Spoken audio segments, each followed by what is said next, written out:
So I dodged a bullet unintentionally. I meant to wire up a video to this, but I got distracted doing other things. Yeah. We got what could only be described as a biblical amount of rain yesterday. Yeah. And it was in a very condensed time period. It was raining for about an hour at a rate of 2 inches per hour. Yeah. That's big. Which is crazy. Yep. Yeah. 1 inch is big. Yeah. If I didn't I think I told you, I put more drains in my backyard because I'm a masochist and I enjoy digging ditches. And well, you also don't want your basement to flood. Lifelong dreams. Yeah. I can absolutely, with the utmost certainty, guarantee that if I didn't have those drains, my basement would have been flooded. Hardcore flooded. I woke up to thunder this morning, which I maybe heard one time in all of last year. And it has been raining nonstop since Monday morning when we got up. And I think it's going to go through at least today, if not tomorrow. I don't know. It just keeps going. It's like this is a crazy long storm or whatever you call it. So in my backyard, there are four surface drains. They're all connected by the same solid pipe, but they're 4 surface drains. That pipe, Paul Thurrott, is 4 inches in diameter. That's a big pipe. Right. It was at capacity yesterday, meaning the drains that I had put in were backing up, and I was like, "Oh my god, they're filled up." No, right. It was. I ended up sticking my hand down all the pipes, and which, mind you, there's a lot of suction going on through there. Yep. It was at capacity. The other where it daylights, it actually carved a channel in my front yard because it doesn't daylight. Right. Local politics aside, I couldn't do it all the way down to the street. So Sure. My front yard is a pretty significant hill. And so it daylights like halfway through it. You can't see it, except you can now because there's a freaking Grand Canyon. Now there's very obvious drains. Yeah. Dude, it carved a channel. We live in an area which is very close to the house we used to live in. And there are 2 bridges over the creek that always flood. Yeah. And I haven't driven down. They don't have to. It's absolutely. One time it flooded so bad, this is over the bridge. Like there was probably 4 feet of water there, which meant that by the creek, like you couldn't probably get within 20 or 50 feet of the creek, depending on where you were and the slope and whatnot, because at the creek, it was over. Well, you could see because of this crap up in the trees from when the water was there. So at the creek during that storm, the water level was 8 to 10 feet above the creek. You can kind of even imagine such a thing. There was a Mercedes SUV that the idiot owner tried to drive across the bridge in this storm, if you can believe that. And we took pictures of it. It was floating on the other side. Oh yeah. Like just literally kind of just moving slightly in the water, but so this, I have almost PTSD when I hear rain here now. Like I love the rain, but it's so damaging to this area. We're in a hill, so it's not, it's not a worry for here like it wasn't for the house, but it's always, the area is not great. So this is the most lo-fi way to share an image on the internet. So I'll shove this in front of the camera here. Hold up your phone. Like if you look. Yeah. Like it was just cascading towards that drain, which it's a little blurry, I get. Yeah. But I mean, dude, it was nuts. I don't know how. I've never seen rain that hard for that long. So, anyways, we survived. The basement seems to be dry. I'm gonna have to do. The other problem we had is I built up. Felt like World War II generals here, especially like building the French line, or what was that that wall called between them and Germany? Was it Maginot Line? I should know that, the Maginot Line or something, whatever line. Maginot, and then they just went up and around, right up around the top.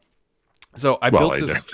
Yeah. So I built this like small berm across my entire backyard, put the drains in front of it, ran the whole pipe. The thing I didn't account for was my neighbor's yard completely flooding, and then it got in behind there because their yard basically reached capacity. Brad, are you saying that you blitzkrieged this storm? I was going to say, I got blitzkrieged. I was on the receiving end of this.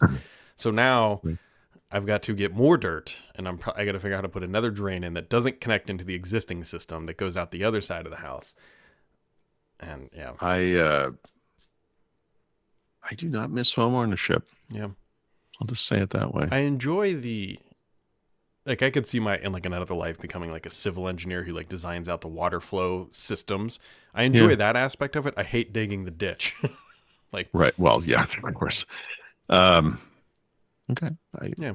But it was working beautifully. Like, dude, I can't. When is the rain over now for you? I think so. Is that a thing? We've never gotten this much rain in that short of amount of time, and probably since we've built this house. Yeah, it's not great. Let's see here. Thursday. Yeah, it's going to rain tomorrow too, but like even systematic, just like slow, consistent cadence of rate is fine. It was just that 2 inches of rain in an hour period rate that put the system at capacity. And at this point, it's like, okay, well, we know where the weak spot is. Let's fix that now. And it's just money and it's literally, well, it's when I wake up tomorrow, the rain will have stopped, but it's going to rain overnight all the way through to about 5 o'clock in the morning. But literally, like, the numbers are like 96% chance of rain, 92, 93, 82, 93, 81. It's like, come on. Suggestions for your day: an umbrella, a must. Outdoor activities, very poor. Oh boy. Let me see if I can find this real quick. I was busy this morning trying to figure out what drainage system I was going to put in my backyard. Definitely very busy. Oh gosh. It was Rue Campbell tweeted this out. It was, let's see. Here, let me see if I can find this.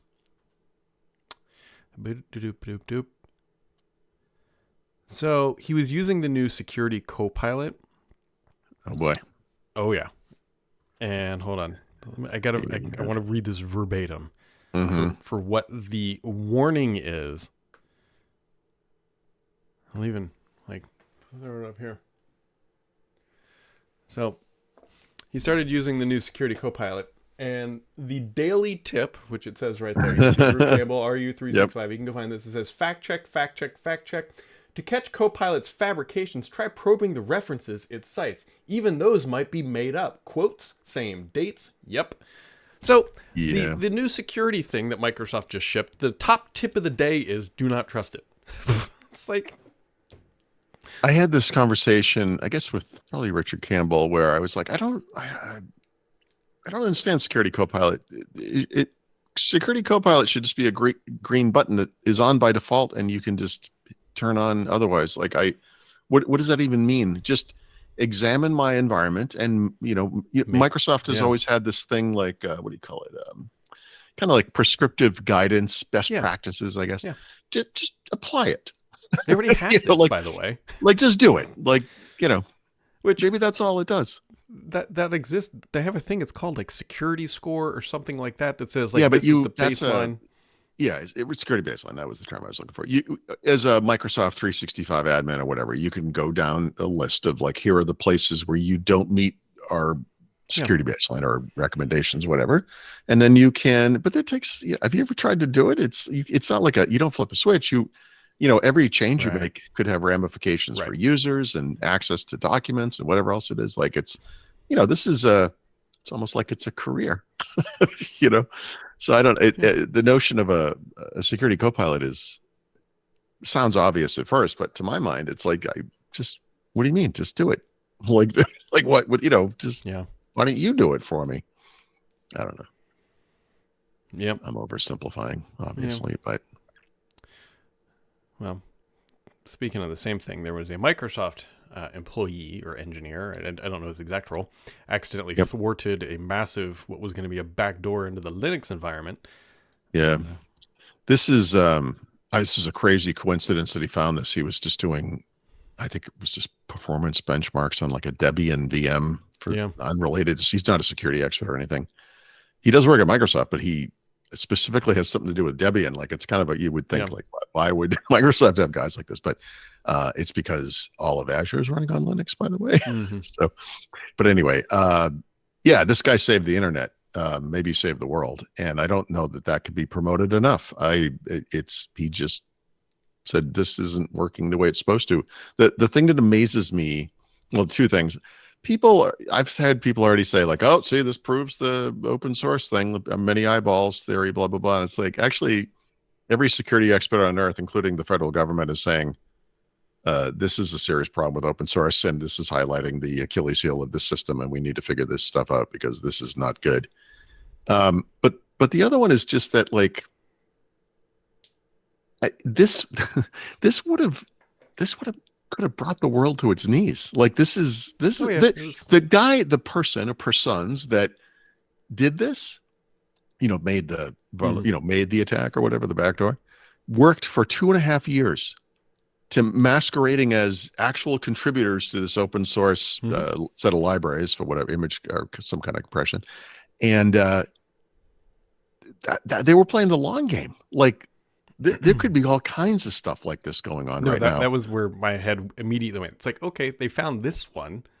Yeah. How do you find like, it's one thing to say, like, look, someone looked at code or something, and he didn't actually look at code, but somebody looks at the source code and, this is, they found a problem. And it's like, okay, that's great.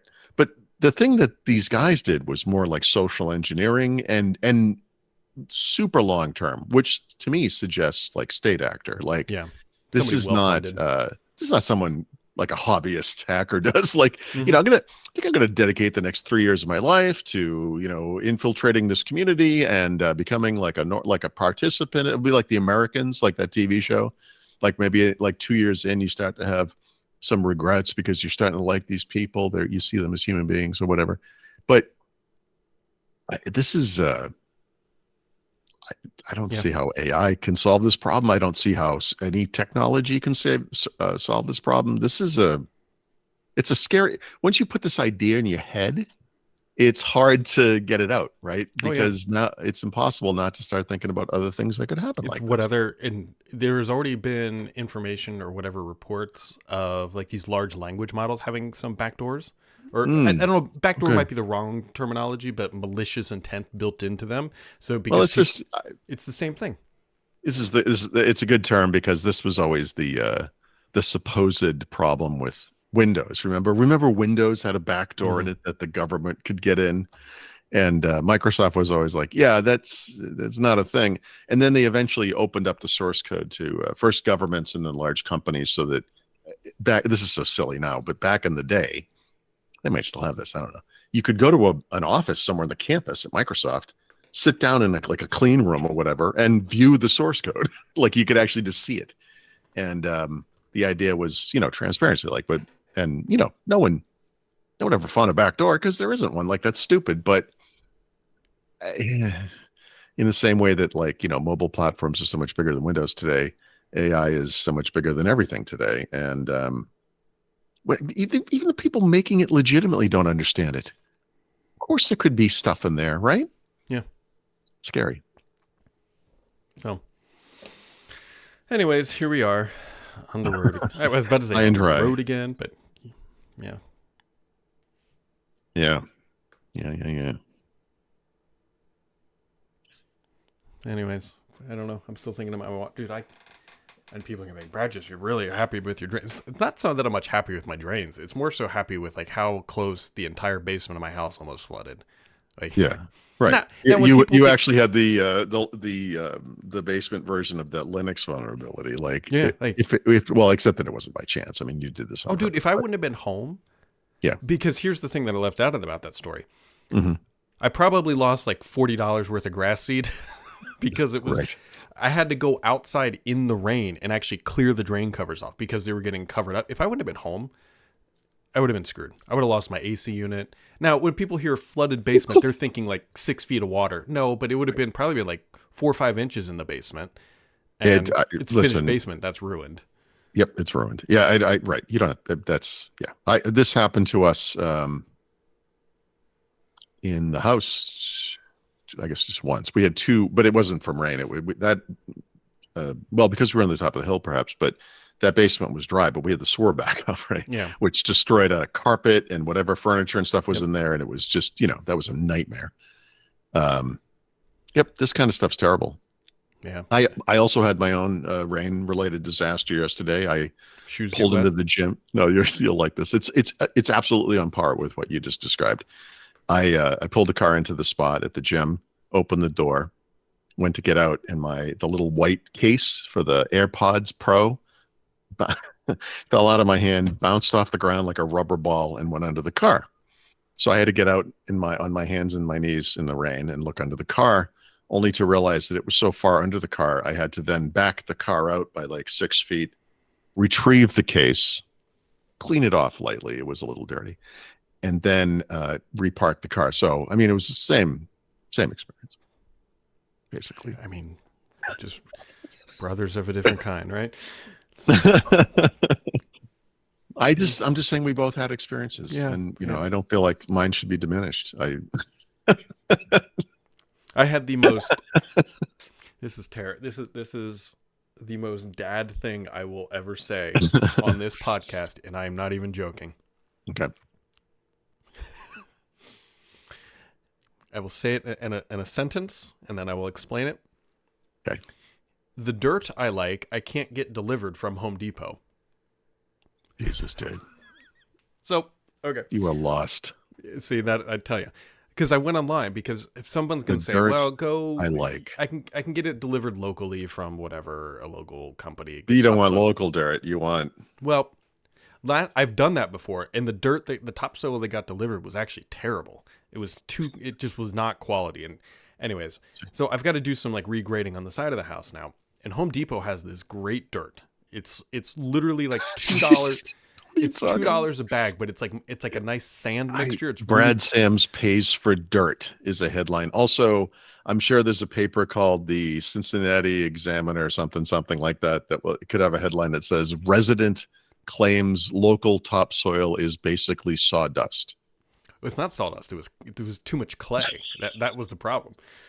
Okay. And so, anyways, Home Depot has this stuff. Yep. And it's like $2 like a bag. It's really cheap, but it's mostly sand, which is what you want for the compaction with this stuff. Right. And so I wanted to go on there and order like 20 bags of it, because I don't need a whole Let me guess. Truck. The rain triggered a run on this stuff? No, it just says it's not. You can't. They don't have it online. I don't know if they only have it at the local store. Is there a dirt subscription service you could perhaps avail? Dirt as a service. DAAS. Oh boy, What a world we live in. It's good dirt though. You're not part of the suck it up generation. I dig a ditch.